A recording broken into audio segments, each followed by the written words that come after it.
আসসালামু আলাইকুম ওয়া রাহমাতুল্লাহি ওয়া বারাকাতুহু। আজকে আপনাদেরকে এমন একটি দোয়া শিখাবো যে দোয়াটার মাধ্যমে আপনারা খুবই উপকৃত হবেন। বিশেষ করে এই দোয়াটা তাদের জন্যই যে মা বোনদের সন্তান হচ্ছে না, তাদের জন্য। এটা আল্লাহ পাক রব্বুল আলামিনের কোরআনের আয়াত।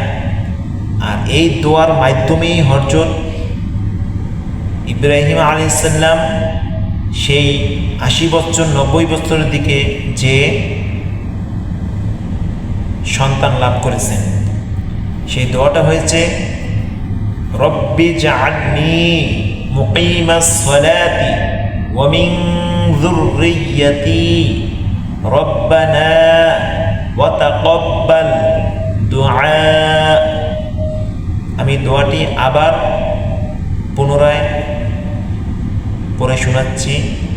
দোয়াটা হয়েছে রব্বিজ আলনি মুকিমাস সালাতি ওয়া মিন যুররিয়্যাতি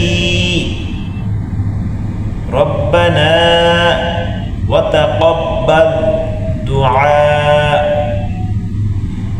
এই দোয়াটা বেশি বেশি করে পাঠ করবেন, বিশেষ করে নামাজে অবস্থায়, সেজদায় যে আল্লাহ পাক রব্বুল আলামিন কুদরতি পায় আপনার কপালটা লাগিয়ে সেজদায় যে এই দোয়াটা পাঠ করবেন।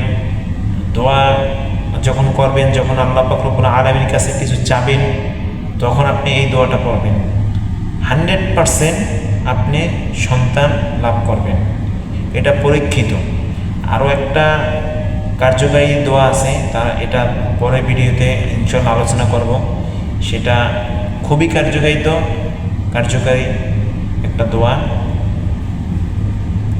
পরের ভিডিওতে ইনশাল্লাহ আপনাদেরকে, সে দোয়াটা একটু অনেক বড়, সেই দোয়াটা আপনাকে বলে শোনাবো এবং কোন জায়গায় কোরআন শরীফে কোন আয়াত আছে বিস্তারিত বলে দেবো। আপনারা এটা মুখস্থ করতে পারবেন পরের দোয়াটা ইনশাল্লাহ।